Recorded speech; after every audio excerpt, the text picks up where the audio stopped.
This is Church of Uganda Family TV. Enriching lives. Regulated by the Uganda Communications Commission.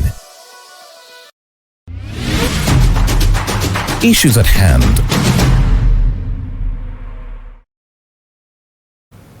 Once again, good morning to you, and thank you for joining us this morning. It is issues at hand, and yes, you understand we are in a political season, and which is a very crucial one. But well, we want to look at how far we've gone as a nation in regards to having the women political representation. That is what we are going to be talking about. Is it enough? Are we yet there? How was it and how is it now? Those are things we shall be going through and then see where we can head forth. Of course, we all aspire to have a nation that has representation from across everywhere, regardless of who we are. Well, today I'm blessed to have the chairperson, Interparty Women Platform, IWOP, that is Sarah Nakintu, who is going to be taking us through this discussion. And it is a pleasure to introduce her to you. Of course, for the greeting first. Good morning. Good morning. It's a pleasure to have you here. Yeah, good to be here. All right, so you can start by greeting our people outside there. Yes, good morning, whoever is watching, from wherever you are. We thank God for this time that we have had a new day. Some people didn't wake up, but we are alive. Yeah, we give thanks to God for those who have received good news, new items, name it. Yeah, and we keep those in prayers that are going through various challenges. Yes. Wow, I'm happy to be hosted here. All right. Yes. It's a pleasure to have you indeed. So my first question maybe would be for you to first make us understand about the Interparty Women Platform. Explain to us more what it is and what you people do. Okay, thank you so much. Yeah, the Interparty Women's Platform was launched in 2022. We are women leagues from 10 political parties working together currently. We have the FDC, the Alliance, Alliance for National Transformation, DP, Conservative Party, PPP, People's Progressive Party, JEMA, NRM, yes, Uganda Federal Alliance, and UPC. Okay. Yeah, we came together regardless of different ideologies. Yeah, we were once apart. Then we said, regardless of our ideologies, I think we need to work together because if issues arise, they don't segregate as regards parties or anything. So we decided to come together and to work on key agendas that can make us move forward as we participate in the politics of the country. Okay. Yeah, since then we have been 10 political parties, but we had a handover of recent. And probably by end of this year, we will be 15 with the 5 that emerged during this political season. Yeah, they will be joining. Okay. And we are happy. We shall have PFF. Anyway, I belong to PFF now. Oh. Okay. Yes, and we will be joining soon. Yes, so we will be around 15 now. That's interesting. Yes. So how did you become the chairperson when your party has not joined you? No, by that time I was with the Alliance for National Transformation. Okay. And the way we do work is that we started leadership under the alphabetical order. So Alliance being A, Alliance was the first. So by the time I was in the Alliance, PFF has just come. Okay. Yeah, since we are in an Alliance and I am from Mukono, so I said at least in Mukono, FDC has a lot more members. So I had to weigh whether I remain in the Alliance or go to the People's Front for Freedom.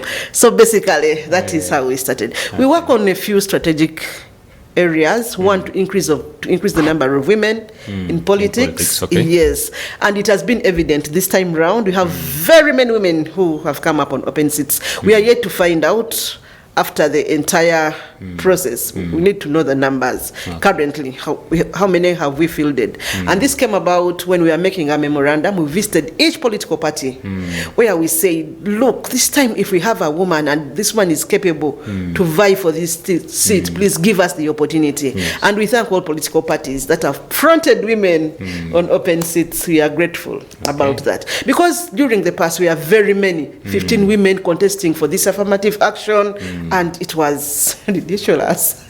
So at least now, I'm also contesting on an open seat. All right. Yes, from Kono municipality. Yes, so we are doing great. We are also combating violence against women in politics. That is also our key strategic area. We also did advocacy, where you have trained a number of women, building capacity of our members, basically, and increasing visibility, and also making regional structures, which we have just concluded. Okay. Yes. Very interesting. Thank you. Isn't it challenging to work together? Because I see this side up, a few parties have failed to join iPod up here, like generally all of you. So having all the women together, although from different parties, isn't that challenging? Okay, at first it was a threat to our political parties themselves, the parties, the party presidents, the secretary generals. They thought we could fight or do anything. Initially, it was like that, because I remember our first trip. Was it Entebbe to Ginger? We went in a bus. All of you? Yes, all of us. In one bus. And FDC did not want to talk to NRM didn't want to talk to DP. It was chaos. But when we reached there, we realized, like we told each other, at least this must come to a stop. We are women. We should bring new politics into the country. Otherwise, our mission and vision is to change the political culture of this country. So we said, if we are to change the culture, it must begin with us. So from that time, we started working on our differences, and now we are together. Yes, for all these years, without a fight. And even currently, we are backing those women privately without our political parties. Yes, when you say that you're capable, we are backing you regardless of anything. Yes. Wow. So currently, we are doing good. So how would you describe the state of female representation, political representation, compared to the years and this and good enough way in this season?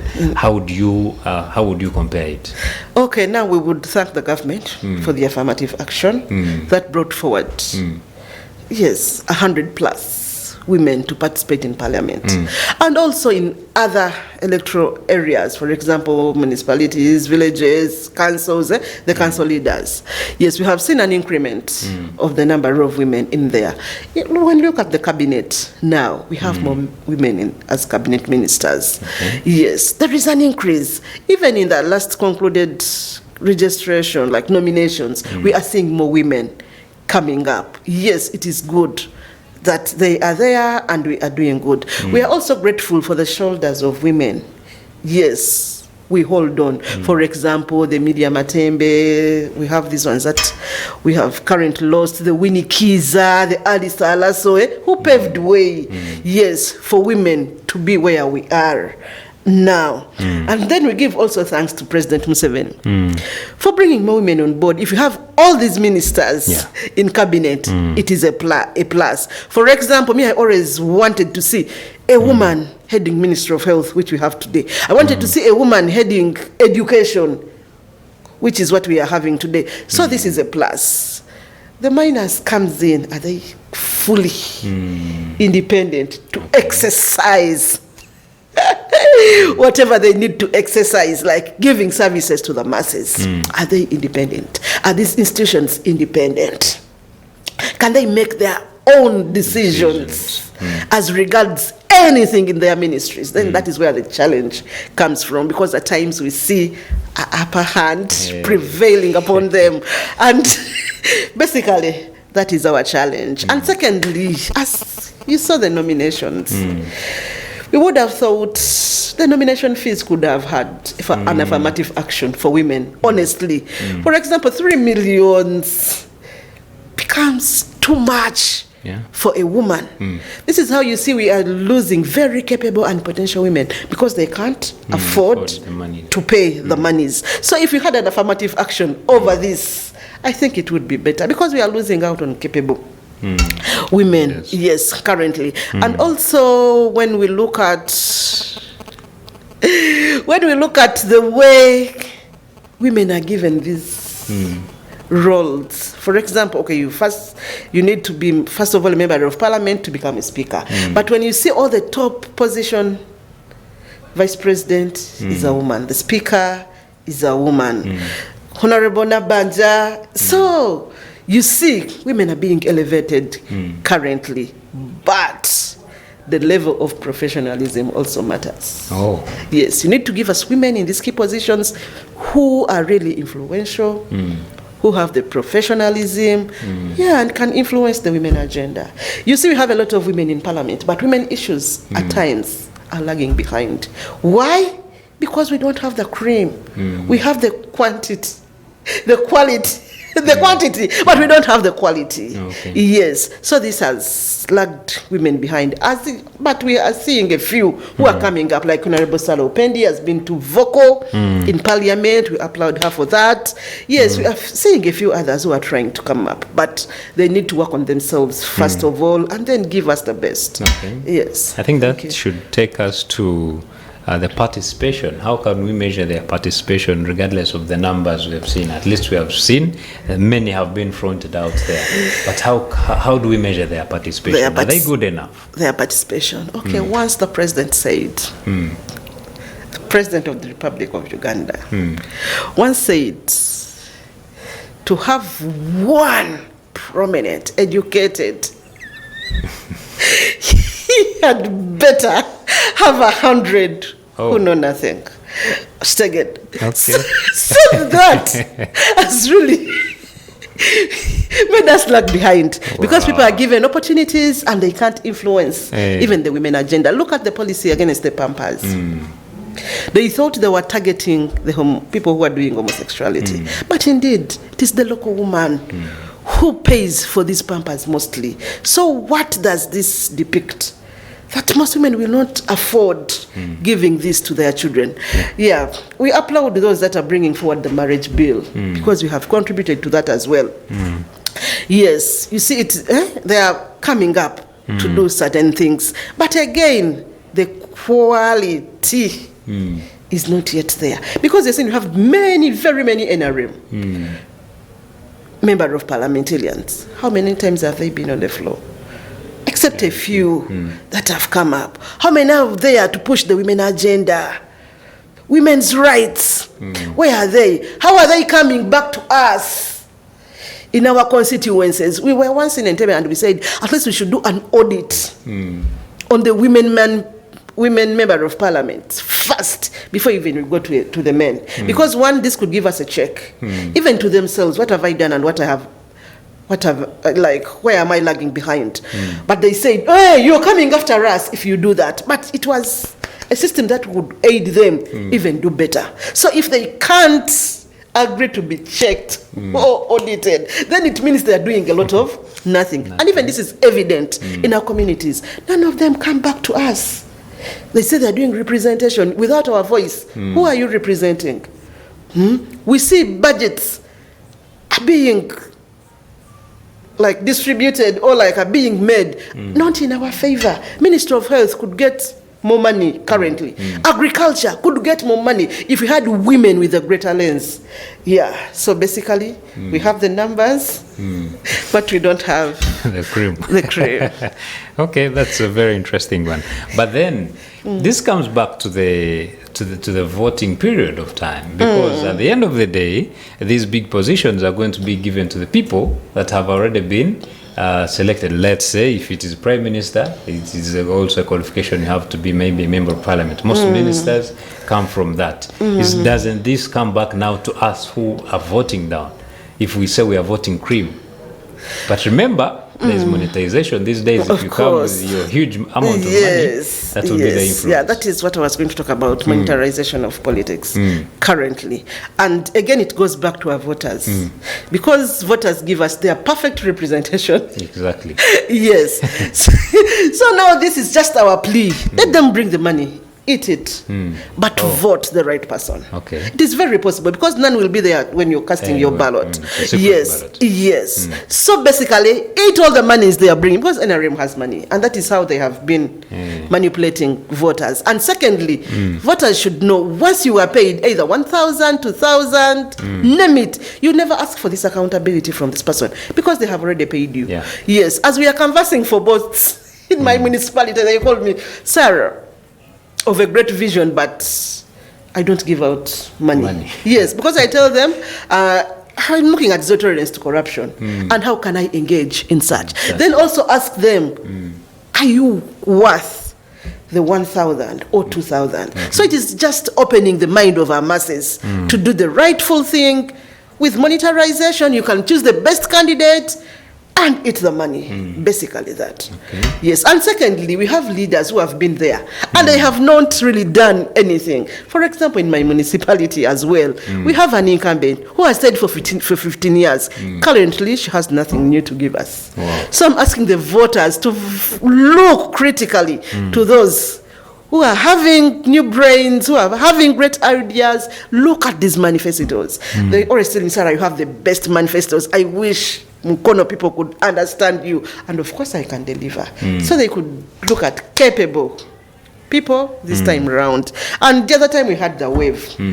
Honestly. The wave gave us all sorts of leaders. And it was evident in my district. Whenever we had councils, we had fights. Imagine losing out on putting forward a service commission for all these years for Mukono. It has deprived many citizens from Mukono from not getting jobs, and yet many of them were nope. So if you bring to us substandard leaders, this is always what we go through. Yes, thank you. Very interesting.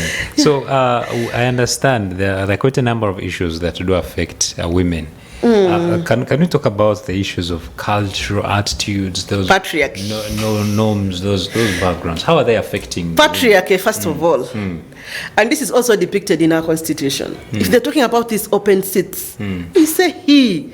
There is no where they say he or she. So where does this leave the women? You got even villages like we went for a by-election in Serere, where Honorable Alaso by then contested from the woman MP to an open seat. And they were saying, women, aren't you rigid? Now you left your seat. Now Honorable is coming to the men seats. You seem to be rigid.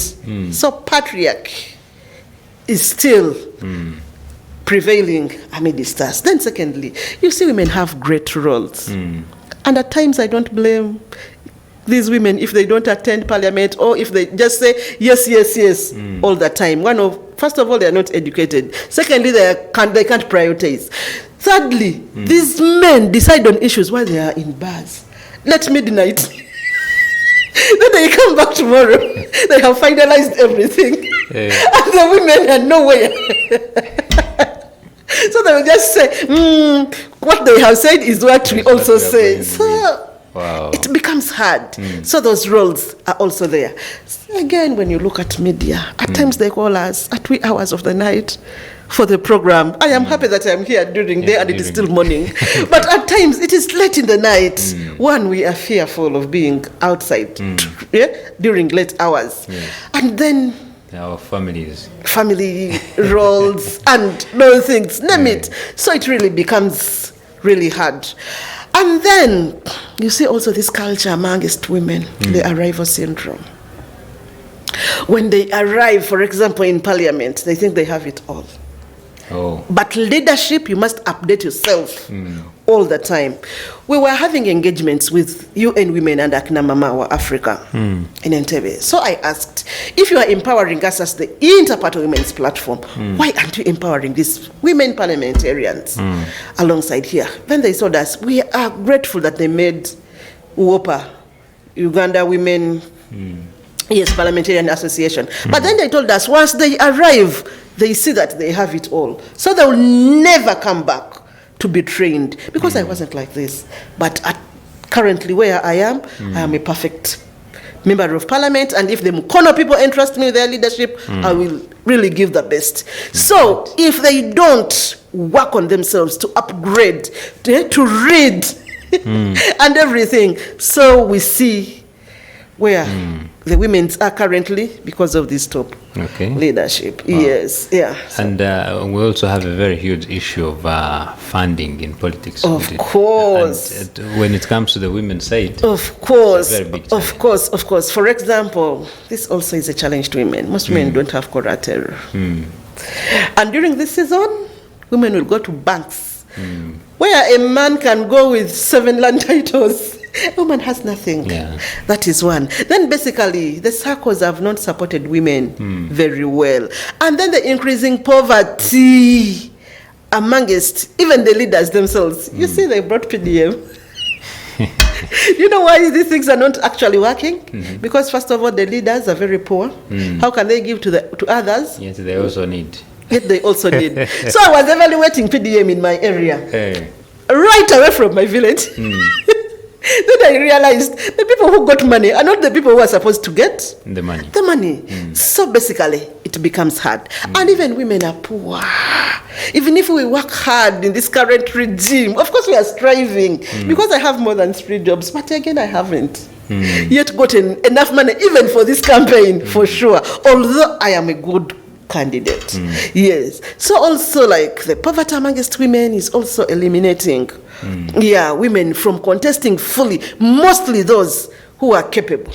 Yes, mostly the capable women. And you find out that these women from NRM can access loans, can have money and everything. So basically, if they have it, they will automatically take these positions. Yes, please. So what should be done in that regard? Does it need voter sensitization? I don't know. No, this government does it deliberately. Hey. Yes. Strategy. Yes, not to do voter education.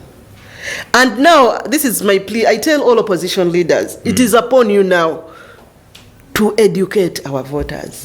Yeah, we applied as the Interparty Women's Platform to be accepted, to engage in civic education. Yeah.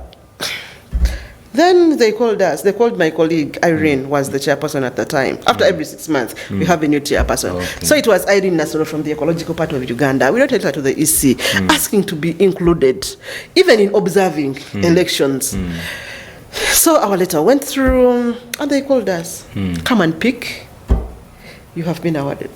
Then the day we went there, they had withdrawn the opportunity, and they had no answer for us. And honestly, we would have done this perfectly. Because first of all, we are candidates. We want our voters to be enlightened on what is going on. You find voters who come to vote and they ask, who are we voting today? Jesus Christ. Yes! And they should be engaged. Wow. Yes, in these issues. So we thought we could do it better. And then they gave us a reason. You know, you are under political parties. You can't do this. And because you have a side. This was ridiculous. We could do this better. Yes. And then with that huge budget, they always tell us, with this expensive nomination fees, they would have reached at every village level during voter education. So it is deliberate by government. But what do I do? When I go on air, yes, I give my voters the best. I get that time and say, this time you have the process of updating. Please, go and update. We also make these local radios. Yeah, we put our air there and say, it is time, go to your designated area, update the lists, do A, B, C, D, and E. So it is incumbent now upon us, the opposition, to do the work. But if we are also negligent enough, we shall be like the government. Okay. Yes. Wow. Thank you so much. Thank you so much. That's really, really interesting. We are going to go for a very short break, and we shall make sure that we return very fast because the discussion is getting interesting. Stay on. Issues at hand.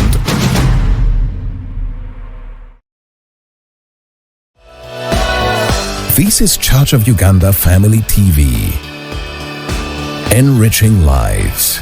Regulated by the Uganda Communications Commission.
This is Church of Uganda Family TV.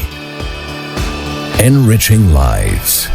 Regulated by the Uganda Communications Commission. Issues at hand.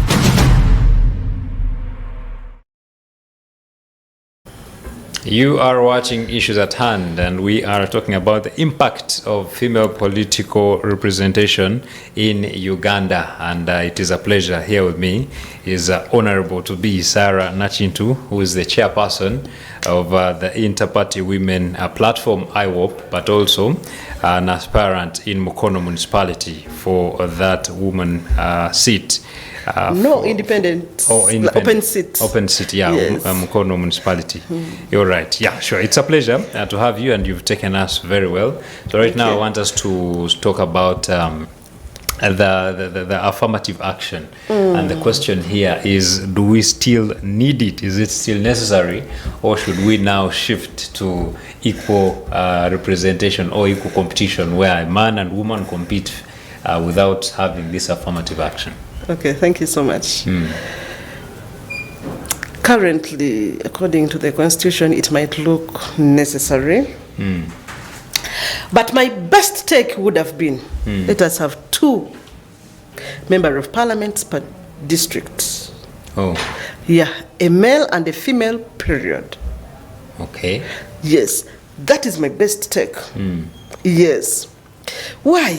But we are fighting numbers. Wouldn't those be too many? No, there will be less. If you have only 2 per district. Per district. Yes. Okay. A male and a female. Yes. Other than having these many constituencies where even members of parliament don't come back, they don't deliver, they don't do anything. Okay. So let us have a male and a female. 2, we shall have equal representation. Wow. First of all, all round. That would be my best take ever. Now, since, by the way, when I go to parliament, there are key things that I would love to see. I would love to see that as number 1. Then number 2, government is wasting a lot of money.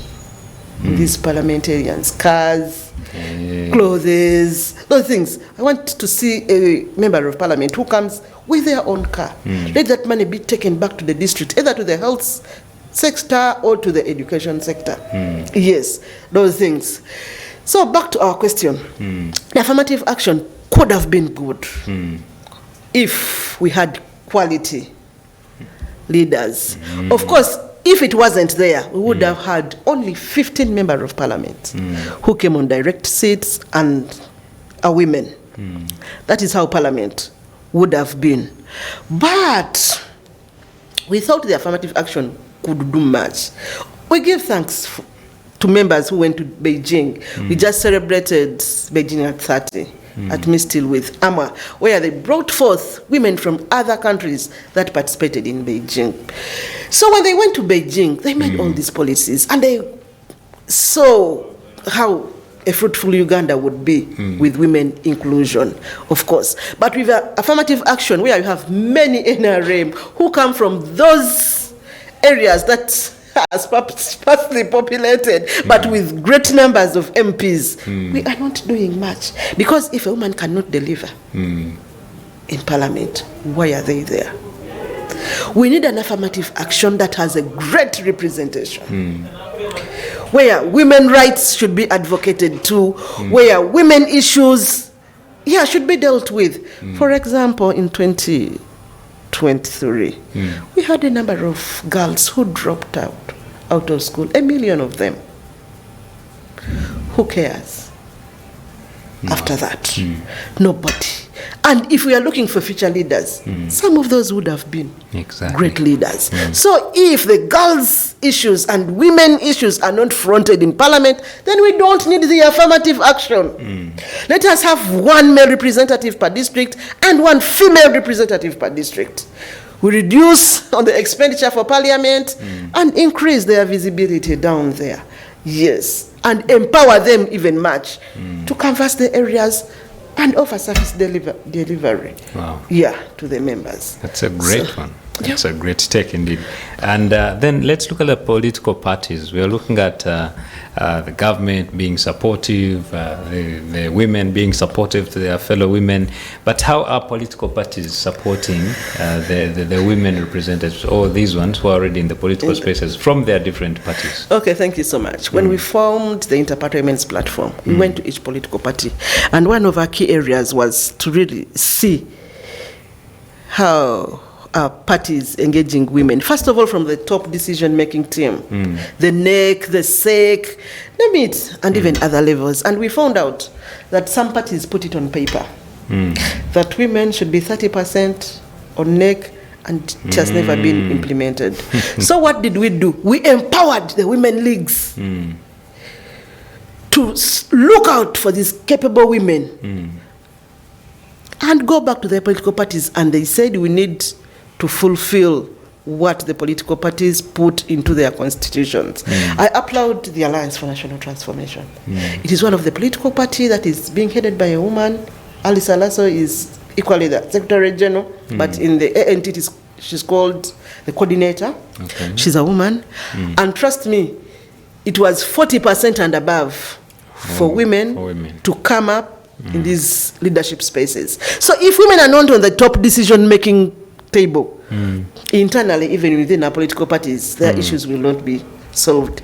Then in the Interparty Women's Platform, we started advocating for policies, women policies. For example, the Women Charter, the gender policy, and policy against sexual harassment. And we applaud so much. Christian Democracy Network has come up. Netherlands Institute for Multiparty Democracy has come out. WDN, Women Democracy Network, to empower these women leagues to come out with these policies. I remember in ANT we were only two, me and Fatuma, who is running for Busiro East. We made the policies for the Alliance for National Transformation, simply because we were empowered to do so. So we advocated all the 10 political parties to have policies. GEMA is yet to launch theirs. DP launched, UPC launched, PPP launched, UFA launched, Conservative Party is yet. So if we have these policies into our political parties, then we can refer to them. And we say we want a percentage, 40%, as you say, we belong to the Women's League. Then we want the money to elevate the women leagues. Then we want these key positions. DP went up miles away. They even had the Disability League.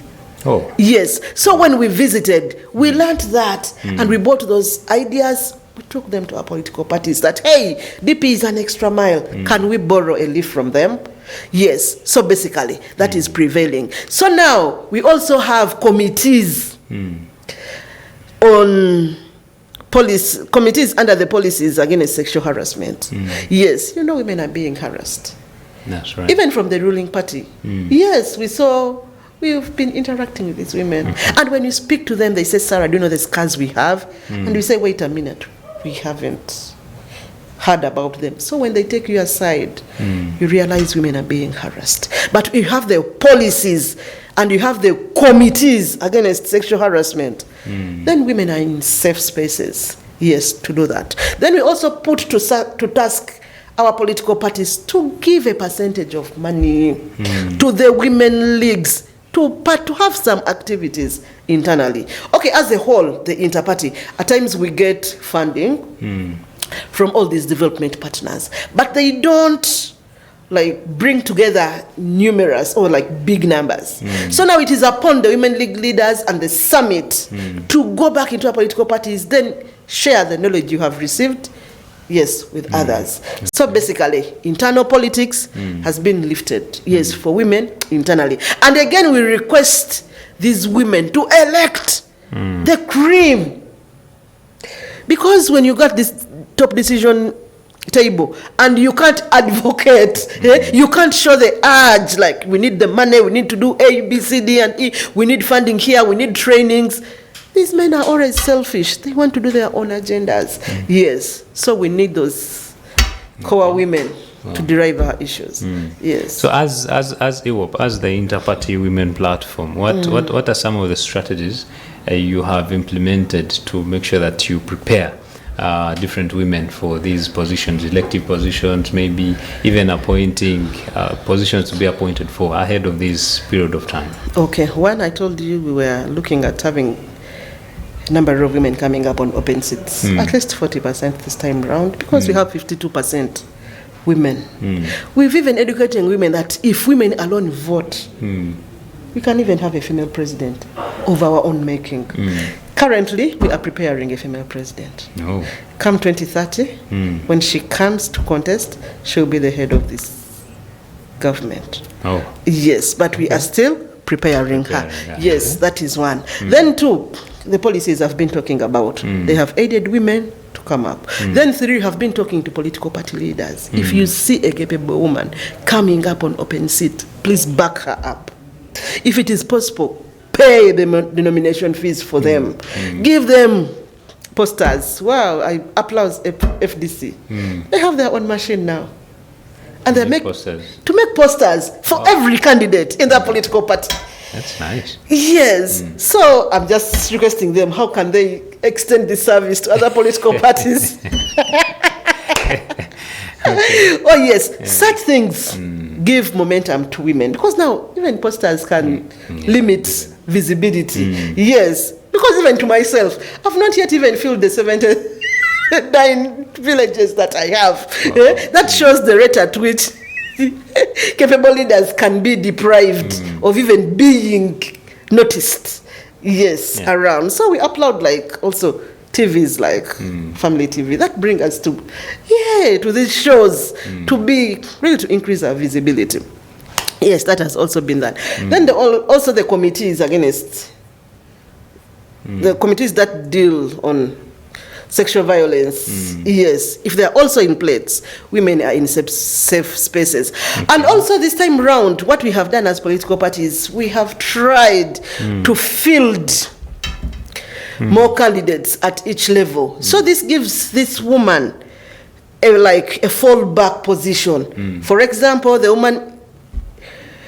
someone contesting for the woman member of parliament can have a backup from the Mukono municipality, then can have a backup from Mukono North. So work becomes easier for them. If you have a big rally, invite her here. Yes. So making all those is being there to uplift, yes, the women. Okay, and also when you look at how cabinet was structured, for example, the ministers, we are seeing a lot of women occupying those seats.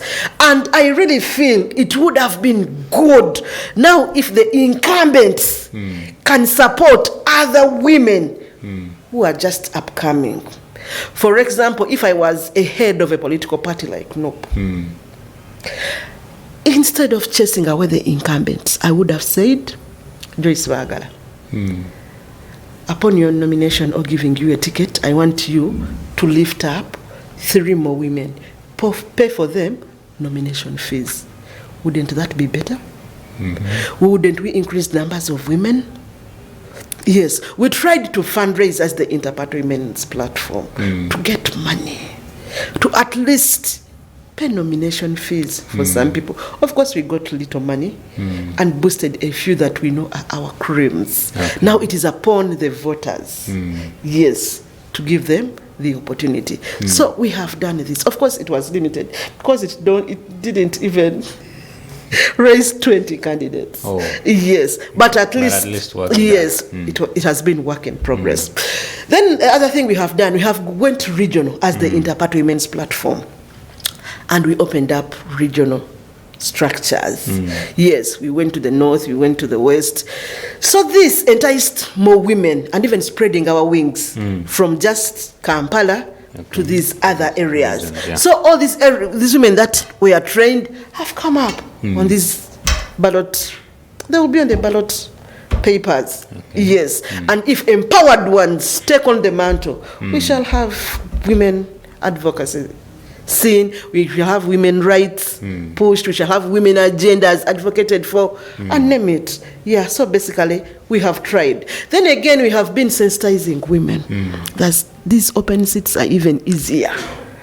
Yes, to win, other than going to the entire district. Look at a district like Mukono. We have 609 villages. So if they are all that much, and we also come 15 on that position. So we are leaving the men to take the mantle this side round, and they will never advocate for us. So basically, we have also given air to women, educating them. And it was a plus. You know, when nominations took place, I went to my Tare Center, to Electoral Commission, and I wanted to see the number of women, even coming up on councillorship.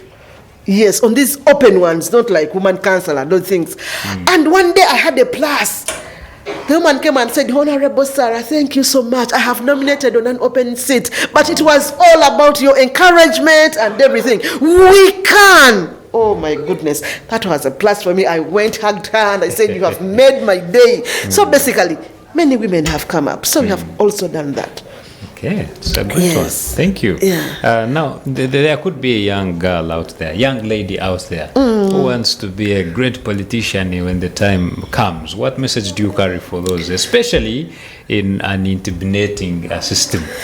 Thank you so much. One thing that I tell the youth, nobody will leave for you this space. You have to go for it. Go for it, fight for it. Uganda does not give you what you deserve.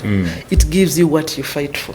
Oh. Initially, I wasn't a politician because I was seeing politicians as dirty, nasty people, those things. But one time I said, if they're not right, if we don't have the rightful people in politics, then we shall keep on lamenting. This is why I'm out here. Yes, to take on the mantle. So I'm telling the young girls, wherever forum I go to, that has youth, I tell them, visibility must be given to you, but beginning with you. Come out. You see, even when we speak to these women, when we go to them, they look at us as a threat. We have come to unseat them. But that is not the case. I would love to see a Uganda where a woman parliamentarian is just there for 2 terms. Mentor someone else. Let this other person come. You know the advantage about it? For example, me now, I've been out and I've been seeing how my honorable has not been performing. I know the loopholes. I know how I can do better. So if I'm given chance, I can put the municipality, even Mukono at large, at a greater height.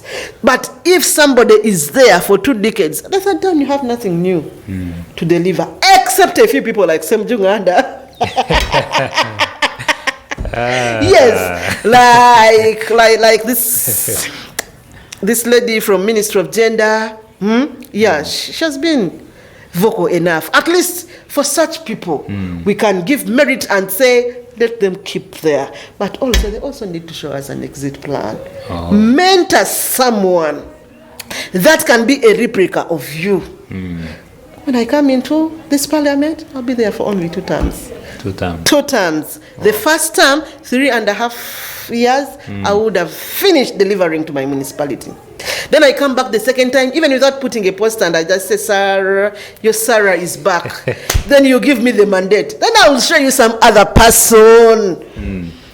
I tell you, we have leaders who are not visionary, who don't have even collaboration skills, who can't even move us forward. But because they pay money to remain in these areas, our areas have lagged behind. But I want to be an example. I want to be like Honorable Winnie Keys, who said, enough is enough. But she's still vocal and still doing women work, regardless where she is now. So I want people who are focused, who can move us forward. Then also these young girls should look for mentors. Honorable Winnie is my mentor. Honorable Miriam Matembe is my replica. I am her replica, honestly. So basically, look at these people who can mentor you, who can bring you forward to this position that you want. Yes. And then lastly, I always talked about upgrading ourselves. Upgrade yourself always to the level where you want to be. I did SWASA from Uganda Christian University. Yes, I'm here to complete my master's in research and policy. But I'm also doing other courses. I studied leadership from St. Vax University. And I've been exercising this leadership. This is why you see we can work together as different political parties without fighting, without different these things. So if you study leadership, I know the problem here is power and power dynamics. Okay. People do not know how to use their power. When they come somewhere, they feel now we have it all and we should be only the lioness in the jungle. That shouldn't work like that. If you want numbers, we need others around you and you need to empower them to come to such levels. Yes. Look, we have member of parliament in Wakiso, in Mukono, but councils have been a shame wherever they sit. You know what that depicts? We have a power virtue. We have leaders who cannot even resolve conflicts. We and yet they are top. I expected the member of parliament in these areas to bring sensitization, trainings to these councillors and everything, to move the agendas, to deter the shame all the time that we always had. But if they can't do that, then there's a very big virtue. So we need people who can really do numerous things, and Sarah is one of those. Wow, thank you so much. All right, I understand time is not on our side, so you're going to use the next 1.5 minutes to give us your parting shots, but also to speak to the people of Mukono municipality. Okay, thank you so much. First of all, I would applaud President Museveni that this time around we haven't seen any violence, and also thank Principal Nope for containing his masses, because you see at times when police tries to provoke them, he keeps a hard voice and says, please get aside, don't fight, don't do that. This time round we have not experienced a lot of violence. Yes, and possibly the nomination issues that where some people were not nominated deliberately. Yes. So I think government should change, and they should also give them an opportunity, since we still have time, to nominate. Let this be a free and fair election, because election does not start on the polling day. It starts now. It starts from registration and everything. So now we want to see the processes favoring everyone. The things of making Chagulanyi pass through the hurdle areas and what should be stopped. Let us have a fair canvassing of talking to our masses and everything. Today I am having an harmonization process at 2. Okay. So we need to see police in all areas giving us the opportunity to be in these rightful places. You see, we had a by-election in Serere, and once we were deterred from going into an area to a level of bringing the area being electrified, and vehicles could not pass because the president had an interest in that area. We don't want to see this in this particular elections. Yes, and lastly, I request the people of Mukono municipality, Sarah is the only suitable candidate for our municipality. When you look at my manifesto, when you look at my agenda, I'll be the only parliamentarian in place who will be there? And when you're calling your parliamentarian, they charge the parliamentarian. Yes, that will be one. Two, I want to bridge the gap, the leadership gap. You know, we have the mainstream, the political gap, and the political leadership. And then we have these other institutions around us. We have people who are in business, we have the hospitals, we have the schools, we have the landlords, we have the markets, but also people are detached from the mainstream leadership. It is only Sarah who will bring us together, has the collaboration skills, name it. And I also want to bring a change in our education system. During the past, Uganda even had great teachers who were even taken abroad all the time to look for greener pastures, but currently, where are we? English teachers are being here. So it is only Sarah who's going to equip our schools, equip our health centers, name it, and eradicate poverty through cottage industries, our cooperatives, and circles to be elevated. Yes, thank you so much. Wow. That is Sarah Nakintu, Chairperson, Interparty Women Platform, but also, as you've heard, she's aspiring Mukono Municipality. And a PFF. And a PFF, all right. Yes. You've heard from her, and such a strong and diligent woman. Of course, now the power is in your hands, colleagues there in Mukono. But I really want to appreciate you on behalf of Church of Uganda Family TV for speaking to the people, but also highlighting them on how far we've gone in regards to having women or female political representation in our country, Uganda. I want to appreciate you as well, the viewer, for joining us this morning. We cannot go past this hour. My name is Luke Majumba Alenaitu. Stay on for more interesting programs. Goodbye.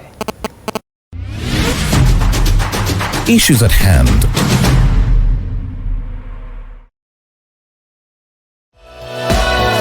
This is Church of Uganda Family TV. Enriching lives.